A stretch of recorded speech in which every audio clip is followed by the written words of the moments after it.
Welcome to the Breadwinners, the podcast about the never-ending hustle and its impact on all aspects of our lives. From our financial life to our relationships to our kids and our health, we're interested in what it takes to keep everything going. This podcast is about women, working, money, and family, and in every episode we consider the research and share our takes on what we're learning every day about breadwinning. I'm Jennifer Owens. I write about working, wellness, and women, and founded the Working Mother Research Institute. And on most days, I'm joined by my co-host, Raquel Ellison. On this episode of The Breadwinners, I'm joined by Amber Briggle, small business owner, mom of two, community volunteer, and increasingly a well-known speaker and advocate for transgender rights. Amber is helping her son navigate the often binary world of boys and girls while also challenging gender stereotypes. She and her husband were founding members of the Human Rights Campaign's Parents for Transgender Equality Council, and Amber served on the state board of the League of Women Voters of Texas. All of which is to say, welcome, Amber.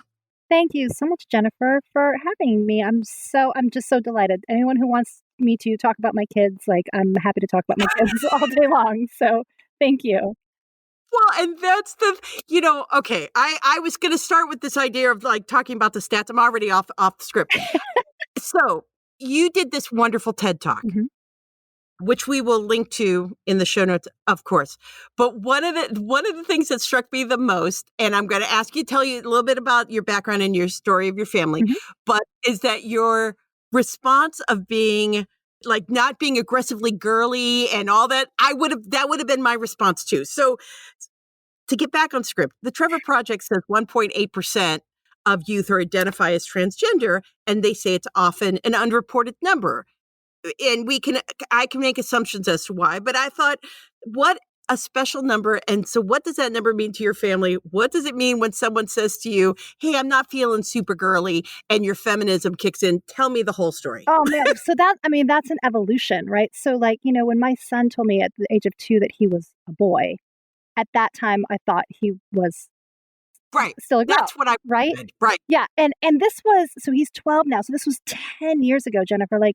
No one was talking about the transgender community. The conservative right was all their big fight 10 years ago was to fight against marriage equality. That was their thing. Right, right. And then when marriage equality was finally legalized by the Supreme Court in what was it, 2015, I want to say, they lost that battle. And so they turned their target towards, the next quote unquote enemy, which was really the trans community, right? So, that's really when we started as a country talking about the trans community. And it was a lot of fear and misinformation and this boogeyman lurking in women's bathrooms, you know what I mean? Yeah. And certainly no one was talking about trans kids, right? So my son, Max is his name. He's amazing. He's a gender cool champion. I'd love if you could link to that too at some point. But so he socially transitioned when he was 6, almost 7, in halfway through first grade. That was in 2015, right? So before marriage equality was legal, before we were talking about the trans community. It was before Jazz Jennings' show came out, before the American Academy of Pediatrics came out with their, peer-reviewed best practices on working with, transgender kids. We were winging it, right? We had no idea. We had no idea what we were doing. We just knew that what we currently were doing was not helping him. And so I stopped, listening to the fear and started following my heart and following his words and his direction. And he transitioned. And what that means, for a child who's 6, almost 7, we're not talking about, gender affirmation surgery. We're talking about pronouns, the way that they dress, their name, stuff like that. So when I hear that 1.8% of kids today, the CDC, estimates that about 2% of, the American high schoolers are transgender, that number, I suspect, is actually probably bigger than it really is, because we're just now kind of really starting to understand what this means as a country. I think we're talking about this more. I think being transgender today, this, of course, me looking at this with my cisgender lens, I think it's generally more accepted today to be transgender culturally than it was, 4, 5, 6 years ago when hardly anyone was talking about it. And I think that's really remarkable. It really shows the resiliency of the transgender community and how powerful visibility is. Because what have we also experienced in the last 4 or 5 years? The Trump-Pence administration, which has, directly and systematically attacked the trans community. And yet, we are so loved by our community here in Texas, where I live. Then, my son is far more, he's happier today than he was, pre-transition. We feel more protected today than we did when we first came out publicly as a trans inclusive family. And I just really think that shows the resiliency of the trans community. And I'm hopeful that as we continue to have these conversations, more and more children will feel comfortable, talking to their parents about this, talking to their teachers about this. I mean, 78% of LGBTQ youth are not out to their parents. If you can't talk to your mom about this, like you talk to, you know what I mean? And so I'm really hopeful that as we lift up these stories of these like resilient, amazing trans people, like including my son Max, that number actually will probably grow, not because, we're turning kids trans, right? Right. I can say, but just because we're making room in our society to have these sorts of conversations and make it more acceptable. And have the language for it. Because that's what struck me, other than, totally the idea of that you were advocating, but that little moment, like that's my language in my heart. If Max had come to me, would be immediately like, no, I get it. Yeah, brats girls, they suck. Yeah, totally. Yeah, that's not a good representation of women. I'll help you. And think that you've taken a step, of understanding and comprehension. And it's like, no. I have like 3 more steps to go. I'm going to bring it down my way, Mom. Right. Come on. Right. And that's exactly right. And so, he was never interested in My Little Pony or painting his fingernails or doing his hair in braid. He was never interested in that. And so I was really trying, again, because we didn't have the language to talk about this. Yeah. I was really trying to find a way just to get my kid dressed and out the door in the morning. Yes. Right? Right? Please, Louise, whatever, kid. Fine, don't brush your hair, just put something on. And I didn't realize what I know now that I didn't know back then is that there's a difference between gender expression and gender identity. And so when I gave him that space to cut his hair off, when I was like, took her to the thrift store and acting like a millionaire, and I'm like, you can buy anything you want. And he picked out Spider-Man shirts and basketball shorts, and I'm like, cool, I thought that was kind of our happy medium. That was going to be our compromise. He could be a very boyish girl, very tomboy. I can go run my business. Thanks, sweetie. Yeah, right. And so I really thought that was where we were going to land. But it just, once he got to school and everything was so hyper gendered, boys over here, girls over here, boys and girls, listen up, Mr. and Mrs. So and so teacher. Everything just got amped way up. And so that's what, halfway through first grade, he's just like, nope, I can't do this anymore. So, and that's when he transitioned. And my goodness, of course, you want to protect your kids make a buffer around them at every moment. And to send your children into the wild is always fraught. So I'm making an assumption jump here, but is that where the advocacy starts? And tell me your advocacy story. Well, so my advocacy story is, in less than 20 minutes, it's a journey, right? I like to say that I transitioned too. Yeah.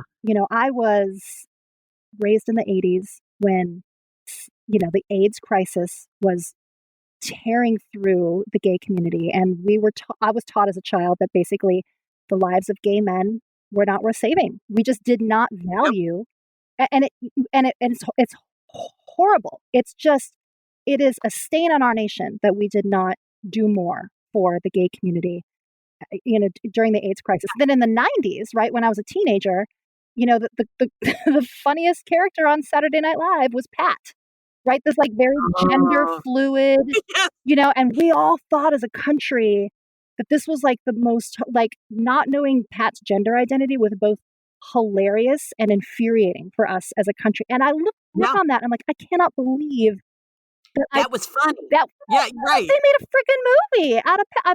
They made a movie out of this. There was money to be had by making fun of gender diverse people. And so this is the background that I grew up in. Right. Yep. And Yep. I grew up in a very small town, northern Wisconsin. Everyone looked like me, worshiped like me, ate the same damn foods. Like we were all the same, you know? And I admit I was not an an ally, certainly not an advocate to the LGBTQ community, just because I hadn't really thought that that community Yep. mattered, right? Yeah. Then when your son starts saying, well, when you think it's your daughter saying, I'm a boy, you really have to do some deep soul searching because it is hard to hate up close. Mm. It really, and it was such a challenge for me as his mom, trying to find the resources that I needed to support him. Because again, like this was when he first said those words, he was 2.5. This was 10 years ago. There was nothing out there. And the more insistent and persistent and consistent he was about this, the more and more I started really trying to dig in and find what I needed. And Jennifer, it just wasn't out there. And so, but I knew that I had to do something. And so he transitioned halfway through first grade. Nothing about him significantly had changed except for his pronouns. We didn't make it a big deal. Yeah. It was a year later, though, when a man who was running for sheriff here in my county said a really awful thing on a public Facebook post about what he would do to a trans woman if she walked into a bathroom. And I usually scroll past a lot of crap you see online, but I was like, no, I do not care if you are the next sheriff of my county. You do not attack the trans community, because when you do that, you attack my kid, and my mama bear claws will come out, and I will cut you.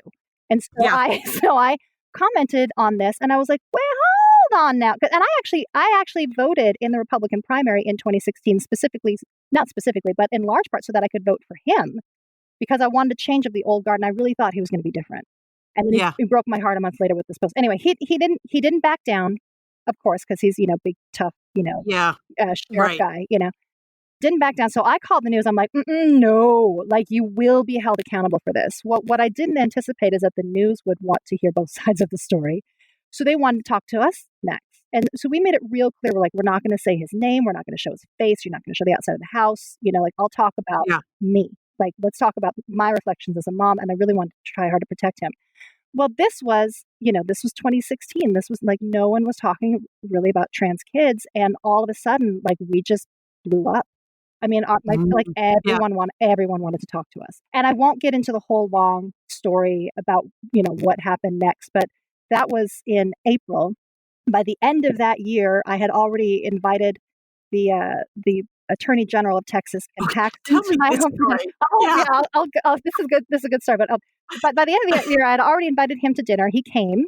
I was nominated for Texan of the Year by the Dallas Morning News because of those efforts. I had been invited to join the Human Rights Campaign and start their Parents for Transgender Equality Council. And by the end of the year, I was at the White House with the Obamas and Luke Skywalker watching a Star Wars movie in the First Family's theater as a way to thank me and others. I was with a group for our efforts to fight bullying in 8 months. Right? Oh, did you go in the bowling alley too? No, I didn't get to go in the bowling alley. No, the Nixon bowling alley. I'm waiting for Kamala to invite me to the bowling alley. Okay, right. Yeah, let's put that out there on our vision board. It was 2021 was my goal.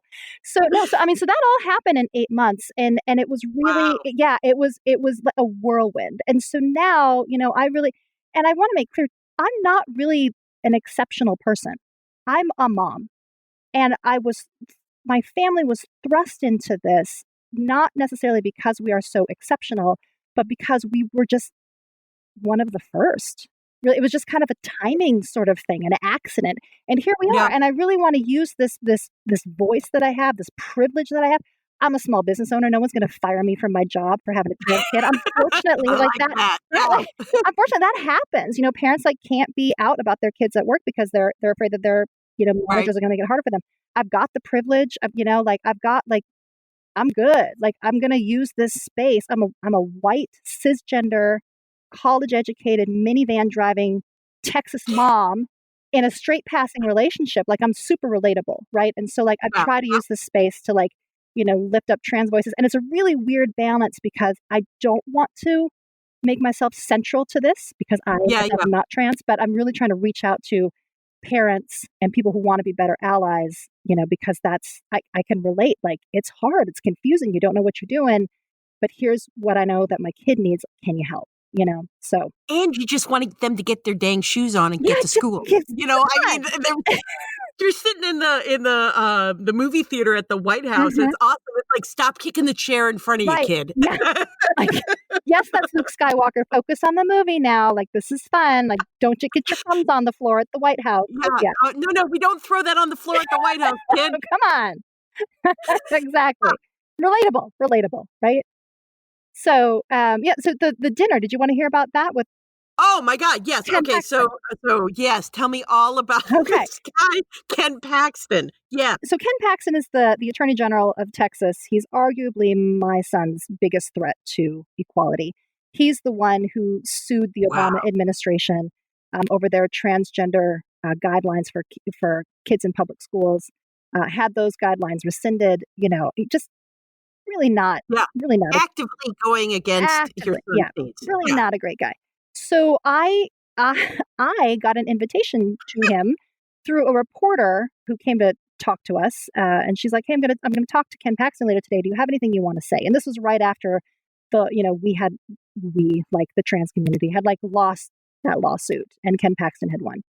And so I had some words like I want to be like, "Yeah, can you punch me in the face?" But I decided I was like, You're a woman from northern Wisconsin that has children and a small business, and you refrain. Yeah, we understand. Yeah. Okay. So I'm a Unitarian Universalist, and I really try to approach things with love. It's all about inclusion and love. And so I said, can you invite him over to dinner? Because I think if he had a chance to meet Max, he'd realize that he's really not a threat in the bathroom. He's not the threat in the ladies' room that you seem to think. Not exactly. And so she did. So she asked him. She meets him on the street. She said, "Hey, General Paxton, like your thoughts on the lawsuit today?" And so and he's talking about blah blah blah, and and she's like, "There's a family in Denton. Do you who wants to meet with you? They've got a trans kid. Would you meet with them?" And he's like, "Oh, sure, I'll meet with anyone." And then he continues on with his spiel about how he's like this great victor for poor women in bathrooms or whatever. And I was like, wait, did he say yes? Like, no one was paying attention to the part where he said yes. Like, so I get on Twitter and I was like, did you all hear this? And then the next day his office called and said, oh, so I hear we're coming to dinner. And I was like, me too. Like, let's set this up. So he came. What do you mean we? Right? So he came. He lives one county over, which in Texas terms is practically next door. So he and his wife came with an entourage of like big men in dark suits with big guns. Like, it was weird. Came into my home and she brought a dessert. She's now a state senator.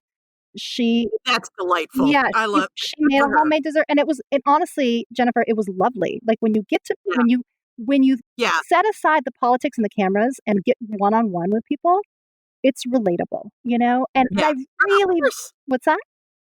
Of course. Yeah. I mean, I think that's one of the things specifically in the LGBTQ arena is that, well, but my friend is okay, and it was stitching all that together that like helped move that, other than also great advocating and politicking and all that. But there is a bit of like, I hate them, but my friend is okay. Yeah. So I felt like let's talk to like a real live trans kid.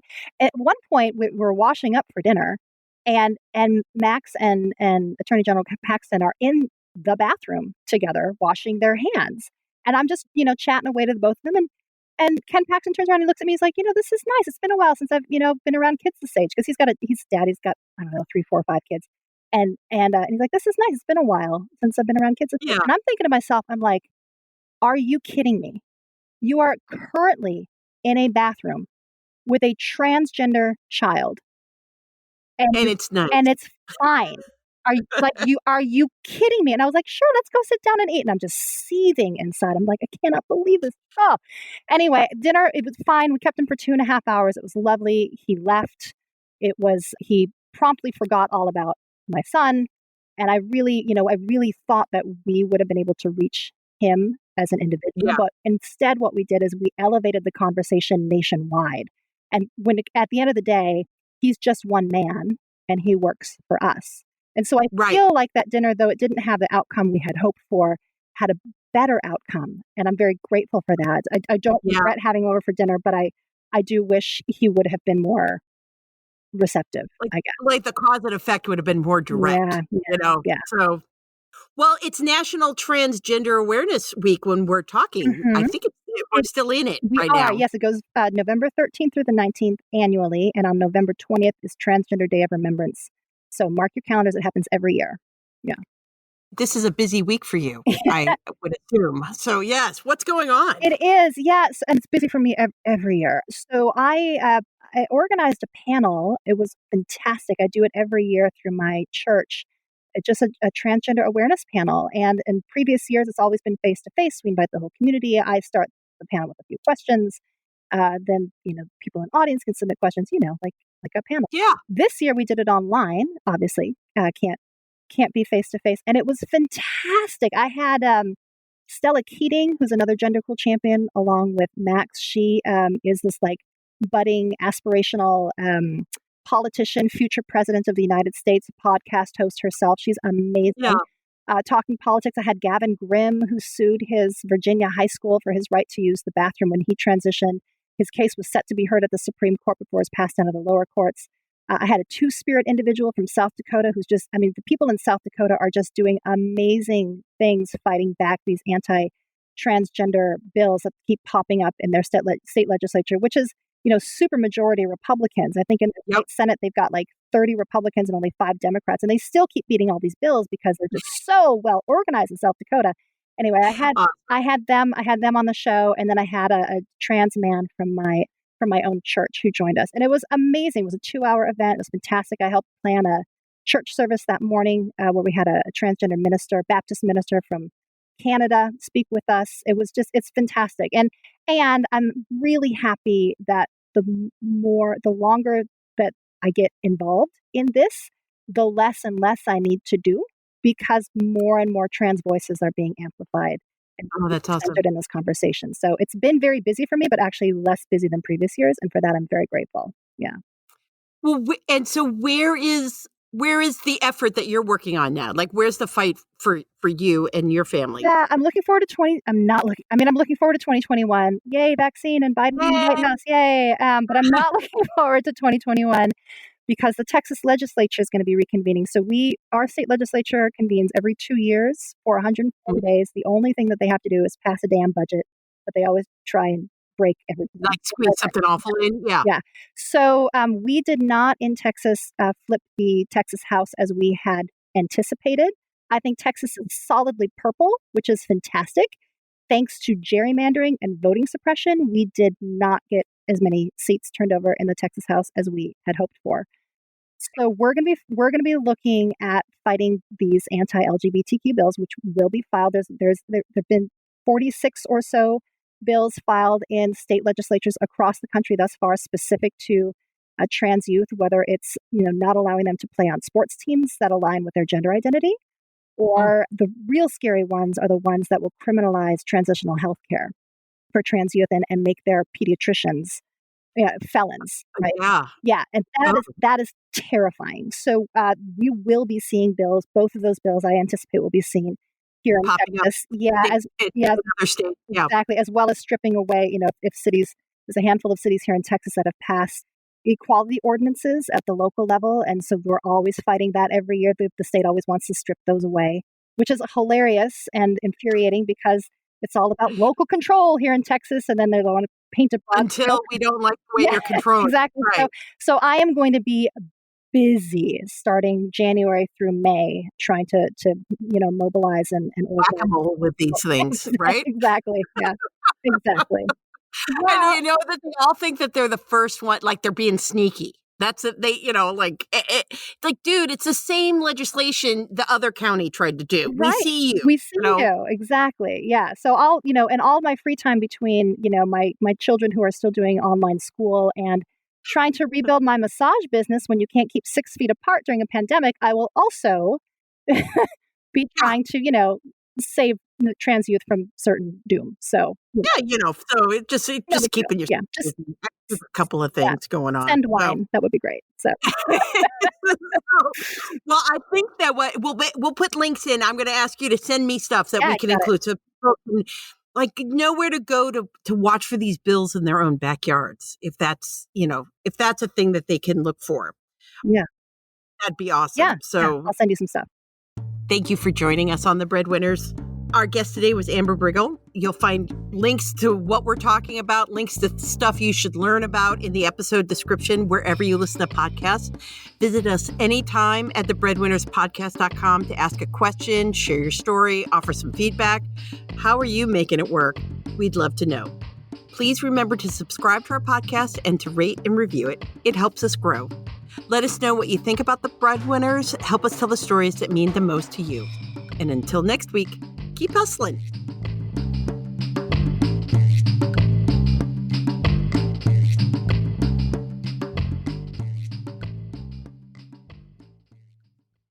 This podcast is part of the Sound Advice FM network. Sound Advice FM, women's voices amplified.